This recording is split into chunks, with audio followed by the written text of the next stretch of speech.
I feel we put the cart before the horse as a country. Nobody is assembling cars with robots. So if you train them in robotics and they can't find a place, they become unemployed and redundant. Engineering is highly lucrative if it is well managed. Better work is a good job. If you do better job and you go bankrupt, then you didn't manage it. Mindset. You set your mind, this is what I am in. So you apportion your time. I would tell every young person, never take loan to start such a business. You see, working on your own is the best you can do for your life. So anybody who wants to go into business, I'll tell the person, you've taken the right decision. It's not going to be rosy, it's not going to be easy, but you must be focused. Welcome to today's episode of My Business Story, where real entrepreneurs share the raw, unfiltered journey behind their brands. We explore the moment that shaped their hustle, the challenges they've overcome, and the lessons they are still learning. Whether you are building your own business or just love a good story, you are in the right place. Let's get into it. My name is Reverend Godfrey Emmanuel Quigley. We are a manufacturing engineering company. First of all, I'll say that it's the Holy Spirit that inspires me. And then secondly, right from childhood, I've been thinking in this direction, and in 1968, I was even thinking about mobile phones, so you can see that this thing has been inside my DNA. And as I grew up, I happened to study production engineering. Now it is no more called production engineering, but manufacturing engineering. And if you look at this skeletal chair structure, it's the first thing I did. And I took it to trade fair. And one architect called Tete came to our stand and he looked at it. And he asked me, how did I do this thing? And I said, by inspiration. So I decided to keep this thing and use it as a museum one day. So anybody who visits our company will look at this very chair, right? I think around 1990, I was made head of a section at Architectural Engineering Services Corporation then, but it became a limited. So I had a workshop at my disposal. Then I decided to build an oven to bake bread, So I picked scraps from my yard and started. I borrowed some tools from a friend of mine. I bought a few things. I went to my cousin who gave me, I think, 20 pounds. I changed it to buy a few. I didn't have the money. So I tell my story. If you sympathize with me, then you support me. And I built an oven. So after building the oven, I left it. I got a scholarship and I went to Germany to do workshop management. So 2 weeks to my return to Ghana, then a friend, I won't call him a friend, somebody who just admired me for the spur of the moment, told me there's a grant for people who have come from third world to do any studies from whatever level to a PhD. If only you would want to go home and have a setup, a business setup. The German government was ready to give you 18,000 Deutschmarks. So when I returned, I had to serve the government for 5 years because I signed a bond. So in the process of the 5 years, I began writing a business plan because they said, you have to bring a business plan. If it's viable, you'll get the money. Then the then director of Goethe Institute, where you learn the German language, called a meeting of all returnees that we should come because we should all make an attempt to get that money. And so he brought a young man called Albert Quising. So we met at Dankwa Circle. Then Goethe Institute was at Dankwa Circle. So whilst he was telling us his experience, how he got the money, he said apply for 3 times. So as he was talking, I was just saying within me, I will not let this man cross the gate. He will be my friend. So I approached him after the meeting and I told him, I started my business plan. So I will bring it to him to help me by looking at it and see whether I will qualify. So every morning I'll go there on my way to work, or after work I'll pass his office. And my budget couldn't reach the 18,000. I got, I think, 13,600. And he told me I wouldn't be giving the money. I said, no, I believe I'll get the money. So I posted it. National Board for Small Scale Industry gave me a covering letter. The thing went to Germany. 2 weeks' time, a little query came. I answered it. The following week, the money was in my account. And you need to use it and send receipts. So I bought all that I needed to buy and sent the receipt to them. So this is how the story began. I started it in my hall.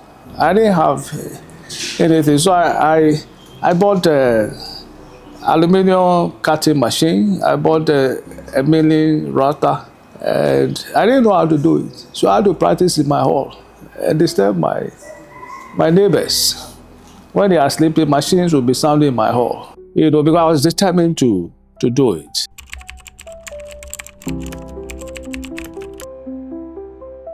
My first customer, I think a colleague of mine who is a draftsman and was building for someone. So I approached him and said, do you have any job?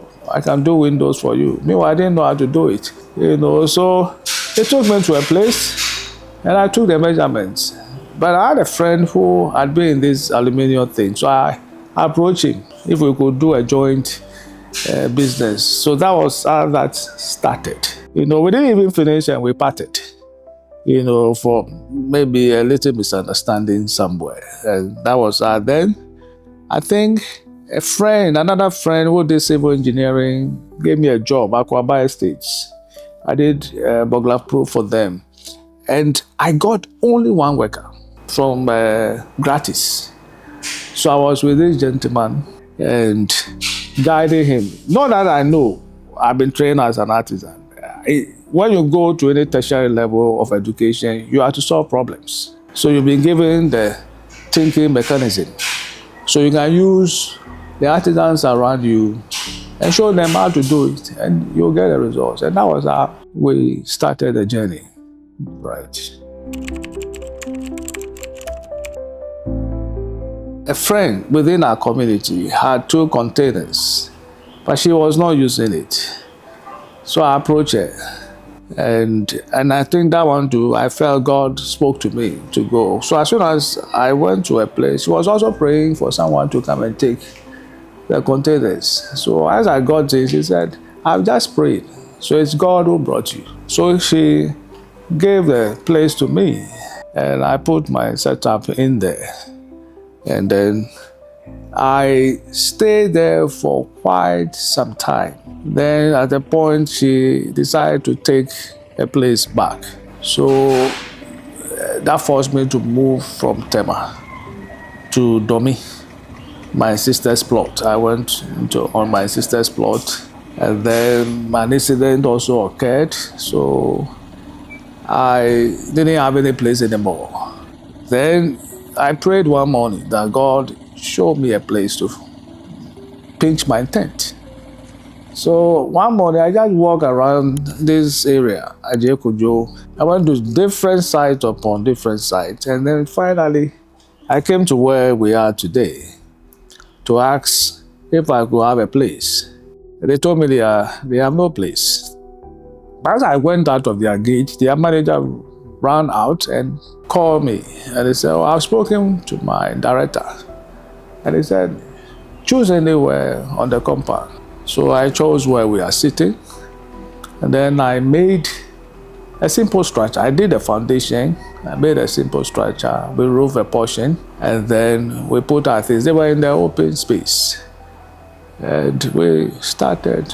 But what you see today It's a support from a classmate and then the government, the NPP government. I'm not an NPP person, but the flagship programs they did.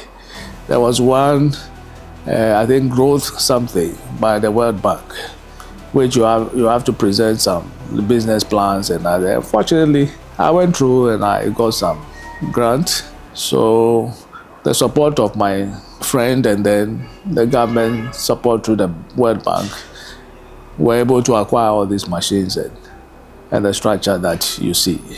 Yeah, that was what happened. Private estate developers, individuals, the churches, all the big churches, Ashen Chapel. I did a number of things, staircases for them. We are also producing church furniture or conference furniture. Being a pastor, I know it's difficult to raise money. And being an engineer, I look at the challenges of our churches.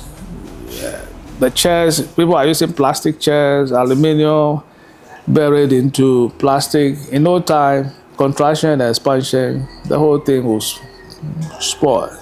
So I studied these defects and came up with a design that will stand the test of time. And I think we are penetrating very deep in this country. Because a lot of big churches you can talk about. We have our products there. We also do school furniture and the others. We are trying to advance into other areas, which we haven't done yet.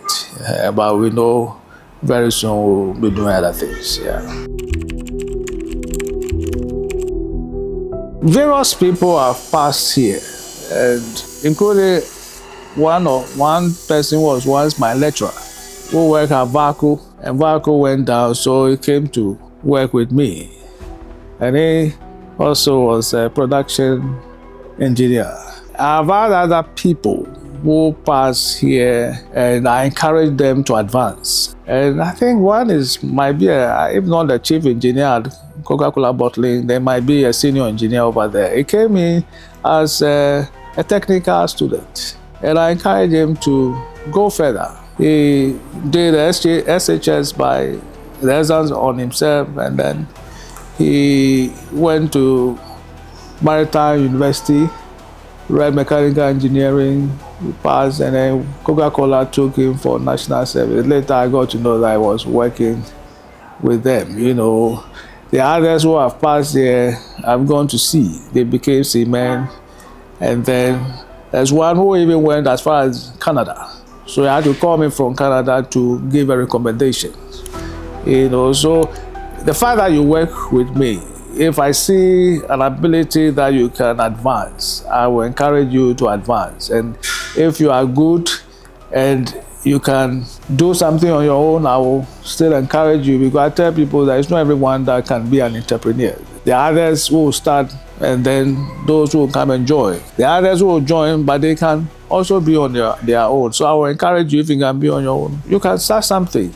Don't spoil the relationships, because if there's too much on me, I can spill it over on you. That's the concept I work with. So a number of people have passed and are engineers in our country and outside. And then currently, I have 14. We are 14. The management is made up of another production engineer with a master's degree. I have a master's degree in oil and gas. And then there's one who has a degree in management, so that's the top hierarchy. Then there's one we are training, grooming, is finished tech. We are hoping that in future she will be the managing director of this company. She's also there. And then there are two other people who produce the upholstery for us. They have vocational training. And then we have people from DTI. We have their second batch of students who are doing attachment with us. We've told them if they do well in the next 6 months, we'll engage them as workers of our company. Right. Ghana is home to over 2 million small and medium enterprises, the heartbeat of our economy. But only a few ever break through beyond their neighborhoods, beyond their streets, beyond their cities. That's why my business story exists, to give these everyday businesses the voice, visibility, and platform they need to succeed. If you believe in supporting local dreams and growing African businesses, then please like, comment, share, and subscribe. Let's tell their stories together.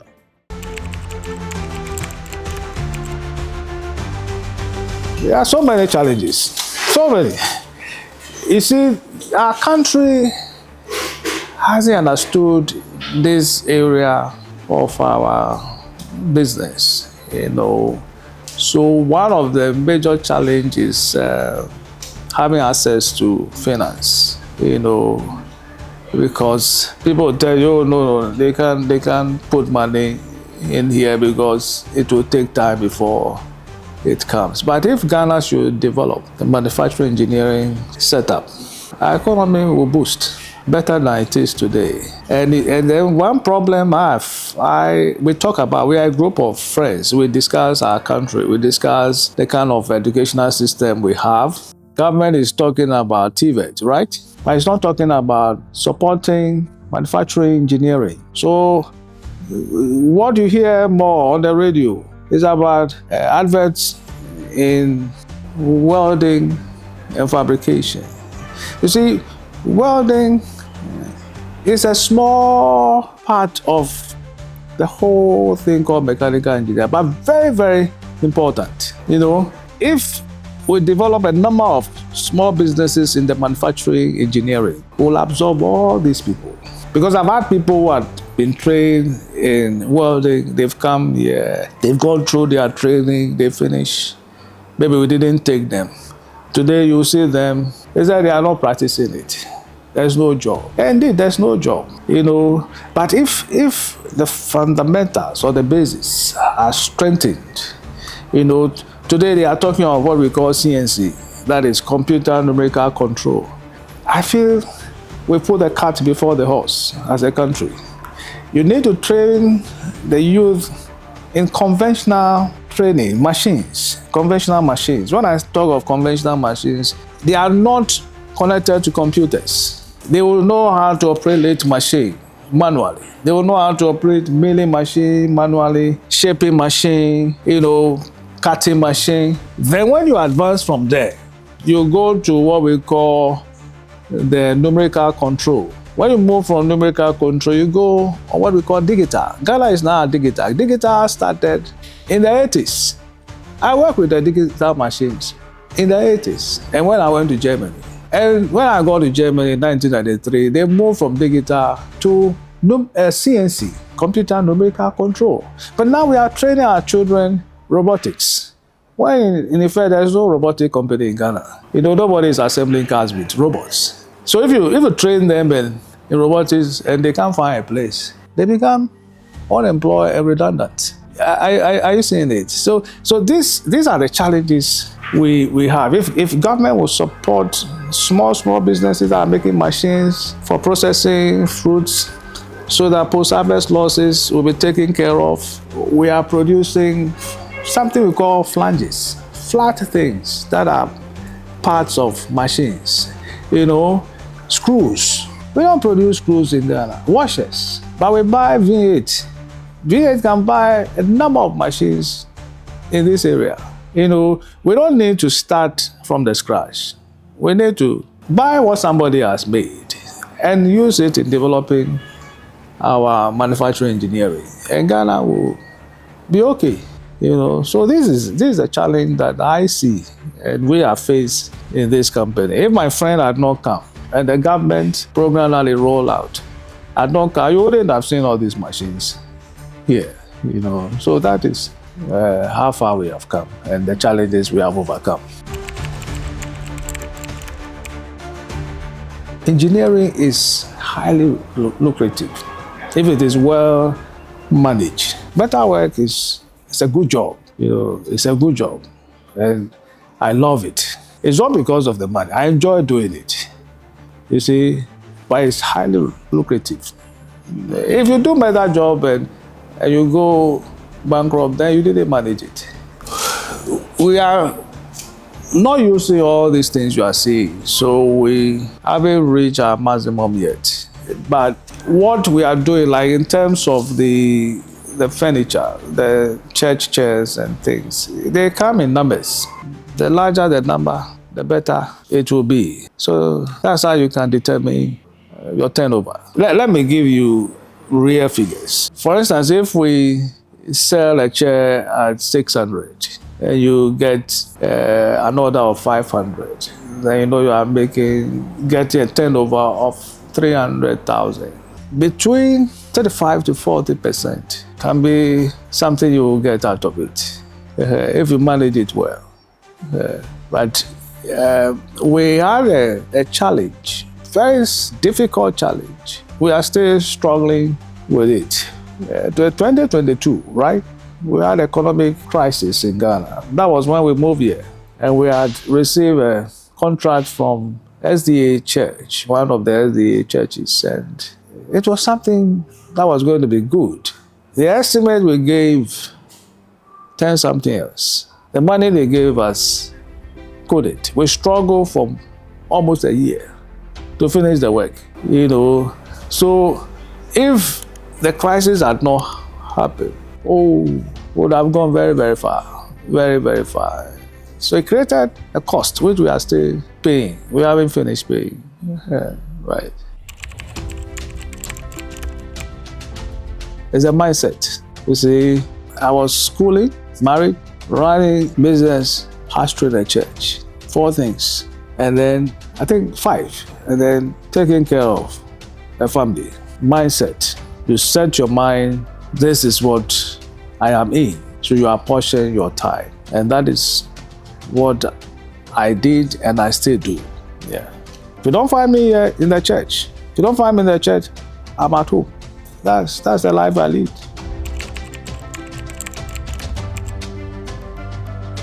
First of all, give thanks to God for how far I have come in this life. There are 2 women, no 3.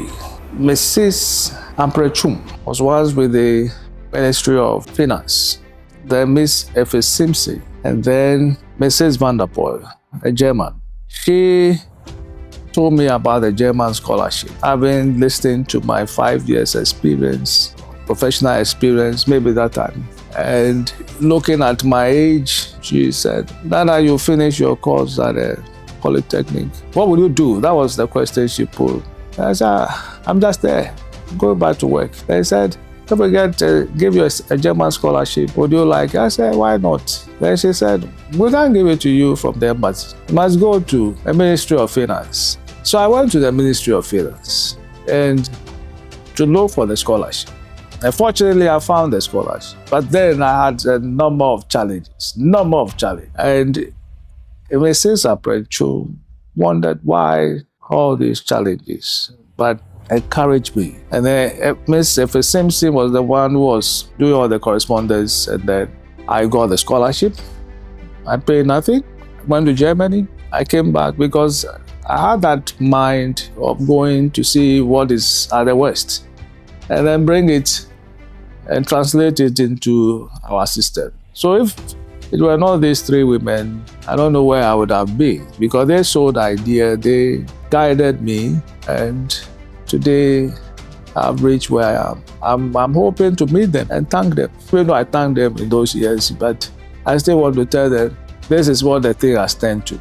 And then my family that gives me a lot of support and sometimes trouble small.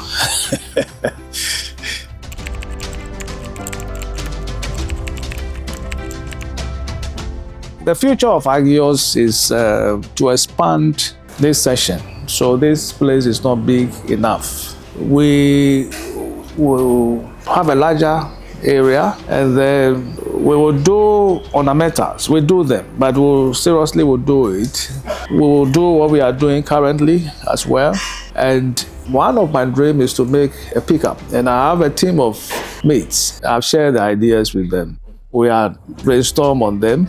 We need funds. So I'm thinking that my setup will build a fund for us to. So one day you'll see that we'll come out with a pickup. And then we'll also have training sessions, TVET, and then technical high school, and then technical university. So this is our dream. Till Jesus comes and we are still alive, this reality will come. I will tell every young person, never take loan to start such a business. The reason being that, let's, for instance, you take a microfinance loan. The money is disbursed maybe on the 5th of a particular month. By the close of that month, you should be ready to pay. And maybe you haven't even produced one item. So you'll be in trouble. And that can kill your dream because you will run away when they are coming. When they call you, the adrenaline inside you will give you a hard ment. So they shouldn't use loan to start. They should go gradual. You see, when I started any place I went, they will ask me, what have you done before? And I will tell them, I haven't done anything. And then they will say that, go, when you do something and come, we'll give you a job. Then I'll tell them, who will give me to do? When you could as well give it to me. But I never got discouraged. The mistakes I made are what sometimes I felt like taking loan. I take a loan and then you will not finish what you want to do and they are chasing you. Then the same money you start using in paying the loan. So you end up doing nothing. So I will advise any young person who go in this area not to use loan to start. Do it gradually. Go to people who need your services. Let them pay advance and use advance to run the job or the business they want you to do, and then after you have done it, you'll get your profit come to you and then reinvest the profit. In gradual way, you will grow your business and then seek counsel from people in the field, and so that they guide you how to go about it right. You see, working on your own is the best you can do for your life. So anybody who wants to go into business, I'll tell the person you've taken the right decision. Because you have the time to do whatever you want to do, and then also you enjoy what you'll be doing. I'm past 60. I'm on my way to 70. If I don't tell you, you will not know.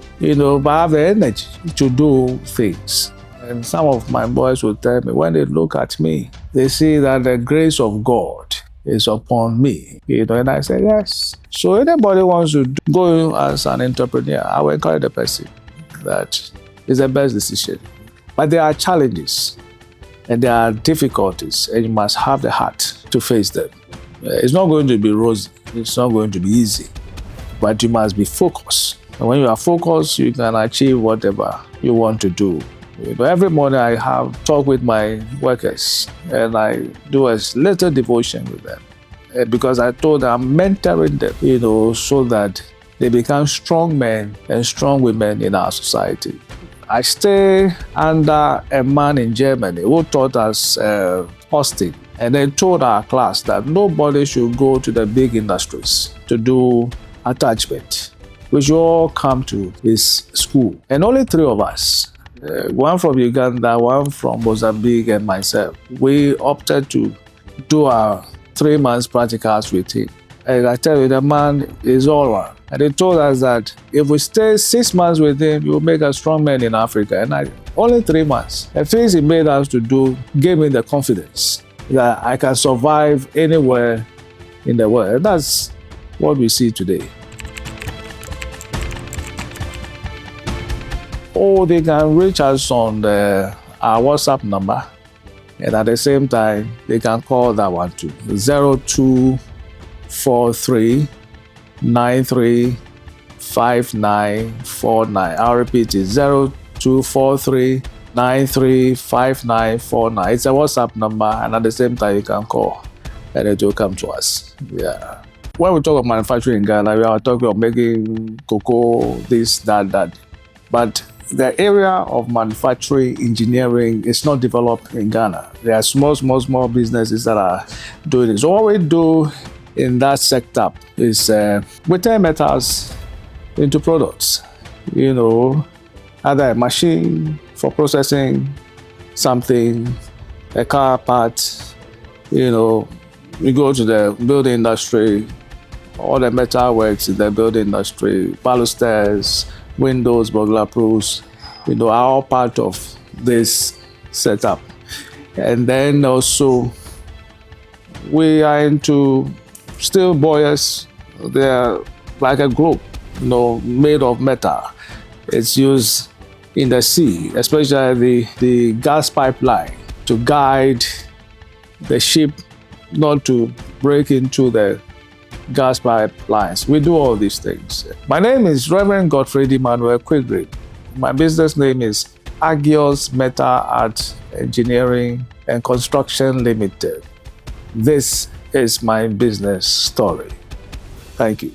Thanks for watching today's episode of My Business Story. If this inspired you, don't forget to like, comment, and share it with someone chasing their own dream. Subscribe for more real stories from entrepreneurs across Ghana and beyond, because every business has a story and yours could be next. See you in the next one.